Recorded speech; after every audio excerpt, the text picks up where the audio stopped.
So Ronda Rousey wrote a new book blasting WWE and its culture behind the scenes. We're going to be talking a little bit about that and what Ronda Rousey said about WWE. Also, we're definitely going to be talking about what's going on in Stardom. There is a major female exodus, female wrestler exodus going on with Stardom, and we're going to be talking about why is this happening. Also, we're going to talk about AEW, about Mercedes Moné and Okada. We're definitely going to be talking about Okada winning the Continental Championship, but what happened with the other two. We're going to be talking about that and much more on the Chokeslam Wrestling Report. Let's get this. Is the moment we've all been waiting for the thousands in attendance and the millions watching around the world. Ladies and gentlemen, let's get ready to rumble!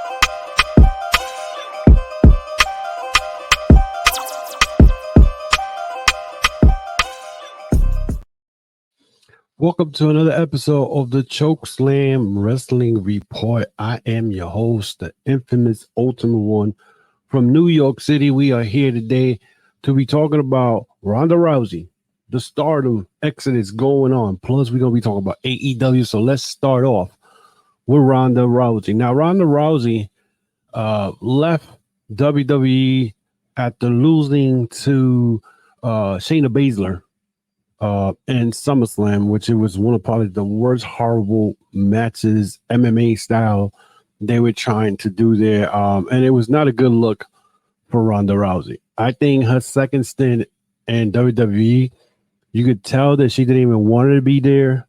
When she left the first time, we wondered why she left and why she didn't want to come back. I mean, I think she got pregnant and she had a baby, and when she came back, she had this attitude like she didn't even care to be in WWE. She was just getting a paycheck.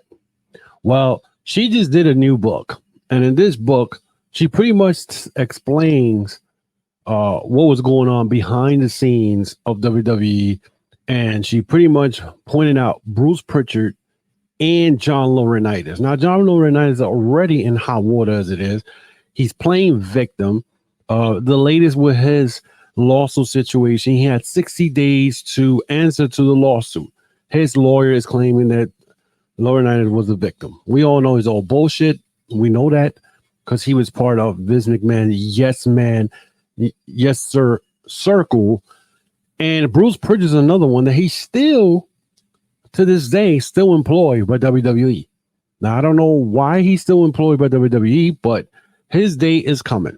But Ronda Rousey brought up Bruce Pritchard and and John Laurinaitis. So in Fightful Report, it said Ronda Rousey's new autobiography, Our Fight, is due on April 4th, but excerpts have come out where Rousey writes about WWE's culture regarding women and going to Saudi Arabia. Rousey wrote the following via Inside the Ropes on Vince McMahon. NXT was founded by and under the control of AAA, real name Paul Levesque. In addition to being my in-ring WrestleMania nemesis, he is arguably one of the best professional wrestlers in history and one of the better people on the business side. That I agree with. He is married to Stephanie McMahon. We all know that. And, who is the daughter of WWE's Emperor Palpatine, Vince McMahon. Vince took over the company from his father in the early 1980s. We know all this already, and spent the better part of the 40 years playing the real world pro wrestling version of Monopoly, buying up all and absorbing smaller promotions until he basically owned them all, which we already know that. It's hard sometimes to know where the evil, unethical slimeball character of Vince McMahon played out for the cameras ends and the actual questionable, ethical, many times sued and multiple times accused of sexual misconduct Vince McMahon begins. That blurred line between character and reality is a recurring theme within the WWE universe. So basically, what we're seeing here is someone who probably already saw a little stuff going on the time that she was there. Maybe who knows what she saw, and this is what the impression she got and whatnot. On Saudi Arabia, she spoke about the pay-per-views there are held, and she said pay-per-views are held in major cities like New York, Los Angeles, and Philadelphia, as well now twice a year in Saudi Arabia, a nation that restricts the rights of women in a way that I'm certain Vince McMahon wishes he could. And pretty much that was McMahon's attitude anyway. On the WWE's culture, she wrote, WWE loves to do well-produced video segments about the legacy of women within the organization, but the truth is women have largely been footnotes. For the longest time, they were relegated to serving male characters in valet roles and overly sexualized supporting characters that takes cheap shots when the ref isn't looking. Over time, as the level of female talent grew and society as a whole started to shift, the organization gradually expanded the role of female wrestlers, which is true. Because back in the days, female wrestling was not that popular. I mean, you think about it. The Fabulous Moolah was the world champion for 28 years. I'm not exaggerating. 28 years. And she monopolized who she beat. And female wrestling was not that popular when I started watching it back in the 70s. Okay? And it didn't get popular at all. Even when they had the divas, it wasn't popular at all and whatnot. So the woman wrestling was not even thought of or even looked at in the way they just looked at it now. I mean, you look at it at wrestling now, you got a lot of female wrestlers who are very good, and you know, they up there and star like the Bianca Belairs, the Becky Lynch, the Rhea Ripley's from the WWE side. Then you got who else we got there? Now they just got Mercedes Moné. They got Tony Storm. You know what I'm saying? The Virtuosa.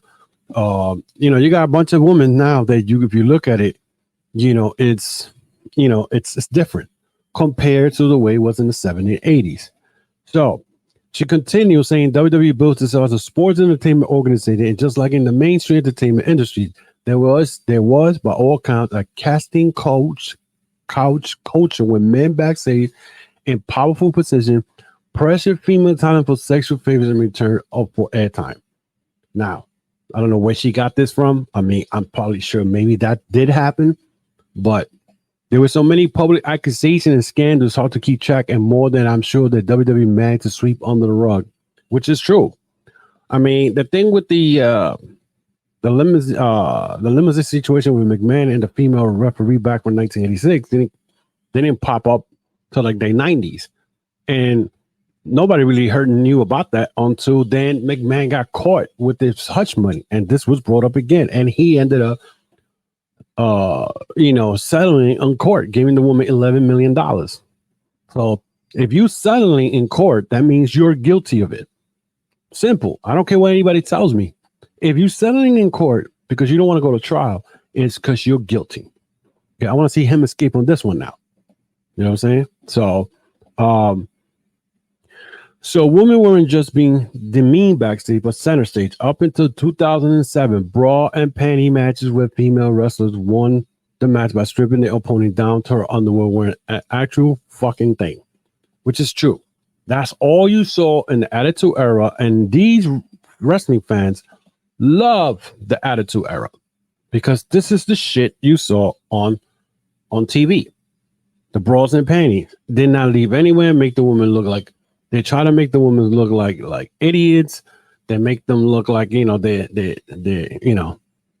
no idea, I mean, they were just tits and ass. That's it. Even after the gimmick was retired by the WWE executive, I'm sure very reluctantly, with a lot of lamenting about the political correctness, it was still clear that the organization placed more value on women's physical appearance than her physical ability. And yes, we could talk about the Bella Twins, very beautiful woman, whatever, but their wrestling skills suck. Okay, even the Iconics came in, very beautiful woman, can't wrestle for shit. I'm sorry. Okay, the Diva Era with pink rhinestone butterfly title belt dawned around the same time. Women, while not portrayed as wrestlers, were still expected to look a certain way. think a lot of makeup, little clothing, huge boobs. It would take almost another decade, years after I proved women could be huge comeback sport attraction before a woman truly started to get time in a square circle, what Die Hard calls a pro wrestling ring. So basically, throughout this whole thing, she is talking about how the women's were treated in the back. And let's be realistic. Remember back when AJ Lee, CM Punk's wife, did a promo and pretty much made all the women in the ring, including the Bella Twins, that all they cared was to be in the Divas show. They didn't care about being great wrestler. And at that time, AJ Lee was the women's world champion with that butterfly. And she loved wrestling, but these women were all the while worrying about being cast in this, in these stuff. But, that was one part she wrote on the book. But then she comes and continue on as Fightful again, pretty much wrote another article where Ronda Rousey said the WWE is an absolutely shit show behind the scene. I don't intend going back. So, she wrote, it said behind the scene, as much absolute shit show it is at WWE because they can't hold the story over my head and hold me hostage with my career. I don't need anything from them, and I don't intend on going back. So I can say everything that I think and I feel while everybody is still held captive in that organization. Now, it's crazy because, she did mention, John Laurinaitis and Bruce Pritchard, she said, and this was another article that came out, I think it was yesterday. I believe it was yesterday or Friday or Thursday, I don't remember. But it's not coming up. She said she could have talked more shit in her book, especially about John Laurinaitis and Bruce Pritchard. So she pretty much said the only thing that really held me back was the number of words I was allowed to have in this book, where we were contractually held 90,000 words, and I was going to talk much more shit, especially about John Laurinaitis and Bruce Pritchard. I understand we had to streamline everything and now take a detour on these fuck these old bastards path. There was a lot more, but I had to get down to the meat and potatoes. So there you go. I mean,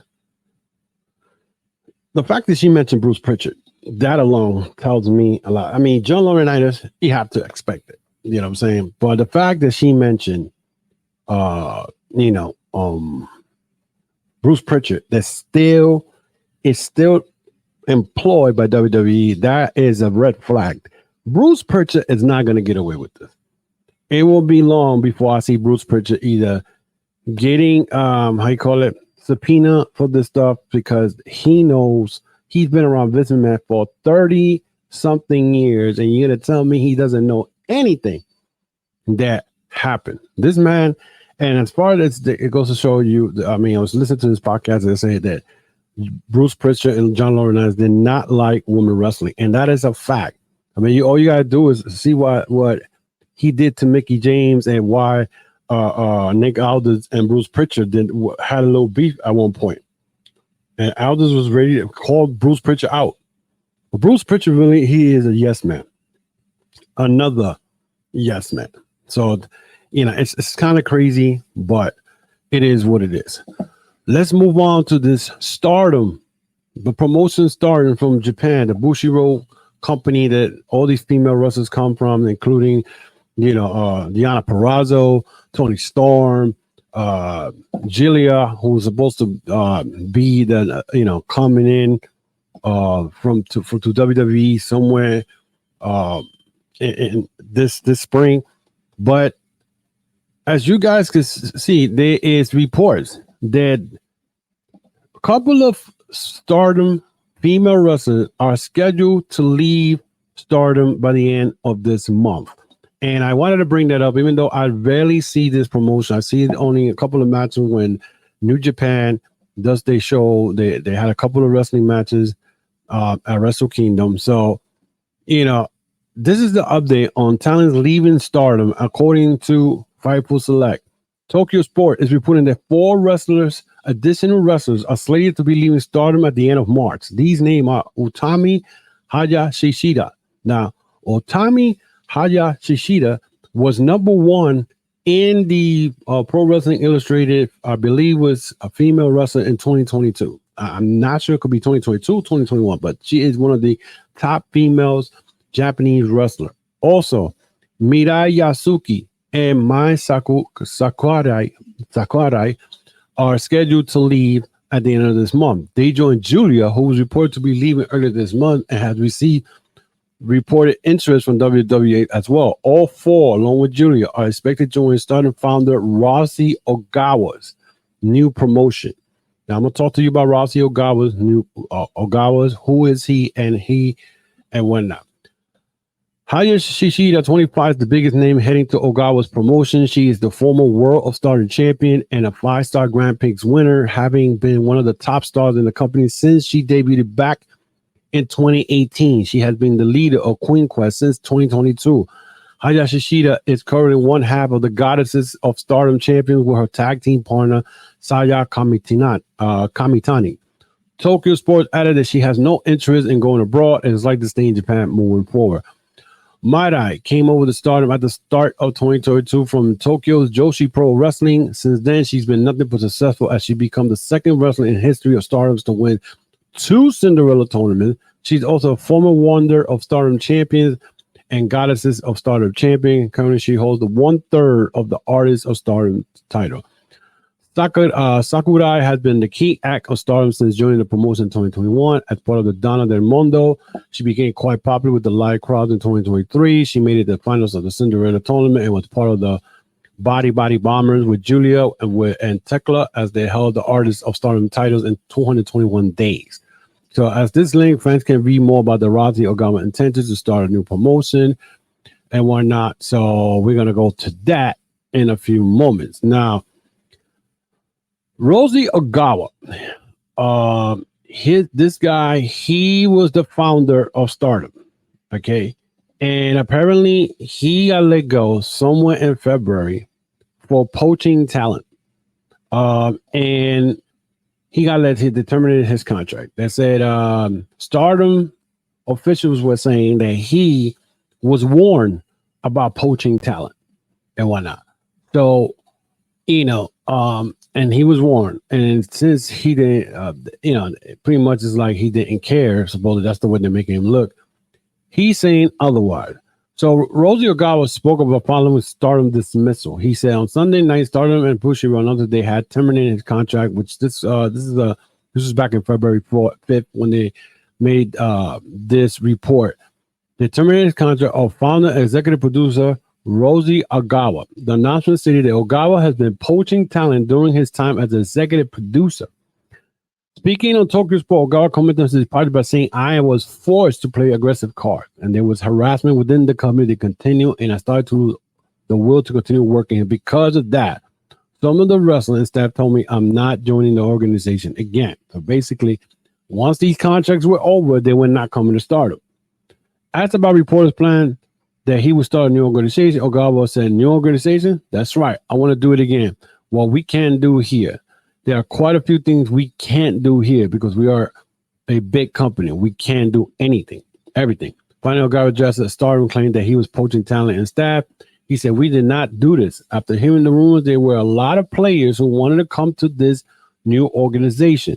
I guess they were panicked too. However, President Taro Okada, accepted the new organization. He said, we'll make an offer to Yokohama Bontai and let's have a rivalry match 2 years from now on the 15th anniversary. I was like, what are you talking about now? I don't want to get into a mudslinging match. So basically, I guess Stardom's owner, Taro Okada, was trying to put Stardom in a head clash with another organization called Bontai. And I mean, I don't know where this is going to go, but I know for a fact, according to reports, that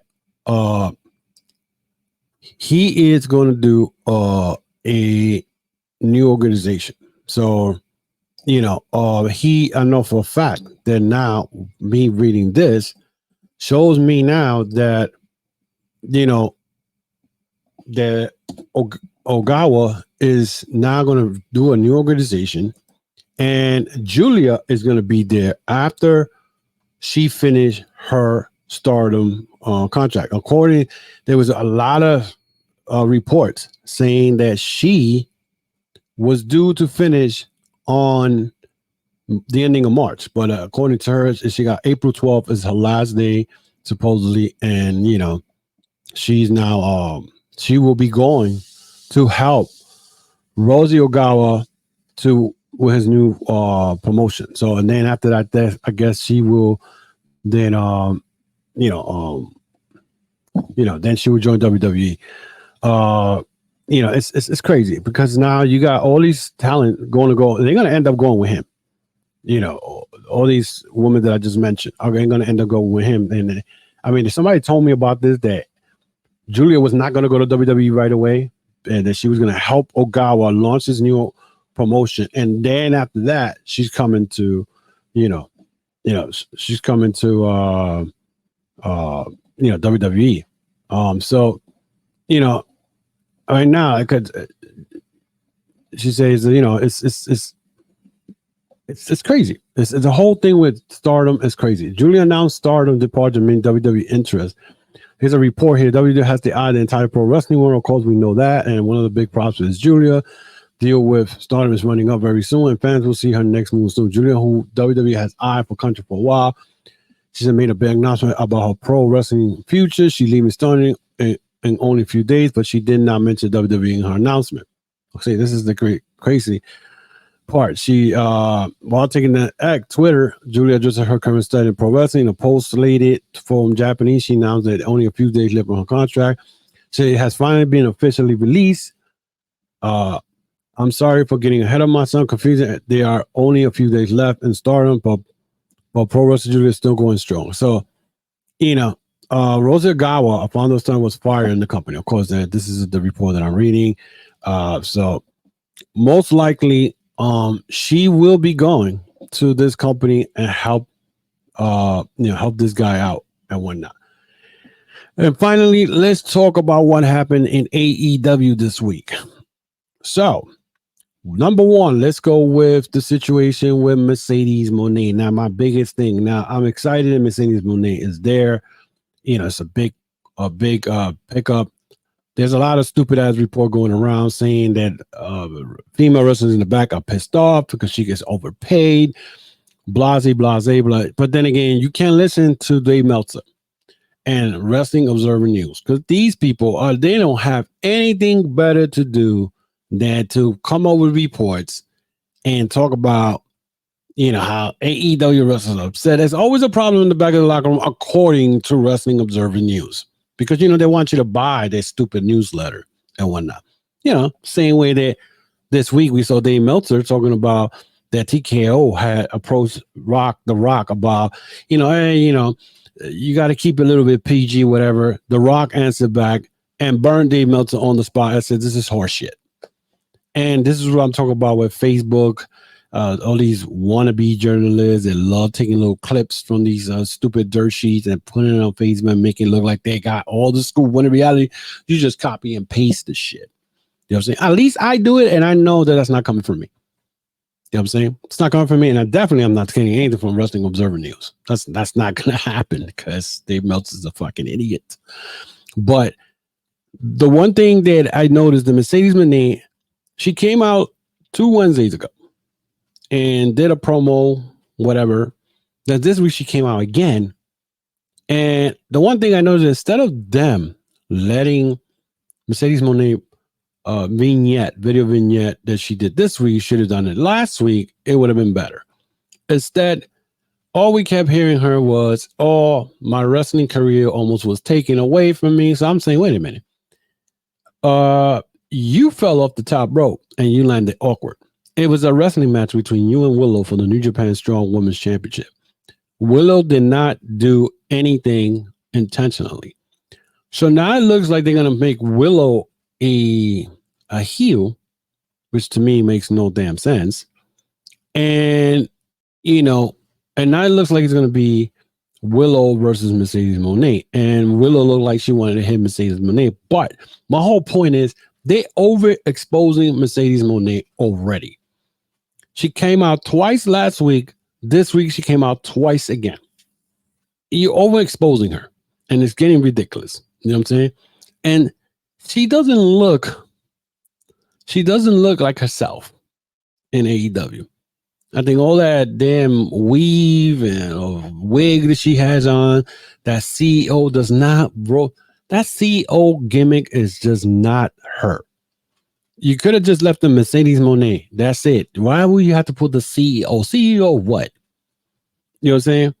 Now, I'm dying to see how she does with all these other women wrestlers, but already I'm not happy from what I'm seeing here. Overexposing. And so that's one thing there that I noticed. And another thing, Okada. Kazuchika Okada ended up beating Eddie Kingston for the Continental title. Now, I know I ain't crazy, but I know I did not sit down for almost a month this past winter and watch the Continental Classic where Eddie Kingston put the New Japan and the Ring of Honor title on the line. And if he would have lost, then all those belts would have went to the winner plus the Continental. Wasn't this tournament to create the first Triple Crown champion where just the same way as All Japan Wrestling winner, they got the All Japan, the Pacific Wrestling title, and an international title that's called the Triple Crown title, the North American style. Okada won the belt by pinning Eddie Kingston. I'm looking at this and I noticed that Okada is only holding the AEW Continental title. I said, okay, what's the other two? Right? So all this time I'm thinking, I'm like, okay, did they get rid of the New Japan Strong? Did they get rid of the Ring of Honor? So I'm like looking at this. And 2 days later, my boy's telling me, no, Eddie Kingston only lost the AEW Continental title. I'm like, what kind of bullshit is this? If the title was it's the Triple Crown title. Why only one title is only taken away from him? So what's the point? What was the point of the whole tournament? What was the point? And then I was wondering why Tony Khan is explaining the rules of the Continental Classic when he already did that in November or December when he first announced it and how the whole system worked. The guy wins the Continental title. He has the belt throughout the whole year, and then he defends it again in the next year, the tournament. It's like a G1 tournament. Why in the hell did Okada get only one title when you put the Ring of Honor and the New Japan Strong title on the line when the tournament started, and all of a sudden now Okada got the AEW Continental title, and he's only been there, 2-3 weeks? He already got a title around his waist. Now, don't get me wrong. I mean, Eddie Kingston losing the belt to Kazuchika Okada is a good thing. A lot of people did not like it. I like it because, hey, Eddie has the belt. He had the belt since Since December. Just 3 months. Boom, move him on. He has that now. And this is the reason I think they did it. Now he's going to go and stay in Ring of Honor. You may not see him in AEW Dynamite for a while. And now he's going to wrestle Mark Briscoe for the Ring of Honor title, and he may lose that belt, and Mark Briscoe may get that belt. Then now that leaves him with the New Japan Strong title. It makes no sense to me. I don't know what the hell AEW is doing and whatnot. And it's a lot of things. Now, another thing real quick before I leave is the whole Wardlow situation. Wardlow is back in the same damn storyline. The difference is he's not with MJF. He's now with Adam Cole. He lost to Samoa Joe a couple of weeks ago. Now Adam Cole is using him as a goofball again to protect the champions. So I don't know where this is going. It makes no sense. So Wardlow came back. He comes back as a strong heel again, and now he's back to the same thing he was when he was at MJF. Makes no sense. And if you're trying to redo everything, it's not working. You're not fooling me. I don't know what's going on. because it's just don't make no sense. This is the problem with Tony Khan. He gets new toys and then he don't pay attention to the rest of the thing. You know what I'm saying? It's just ridiculous. But anyway, that's it for me today.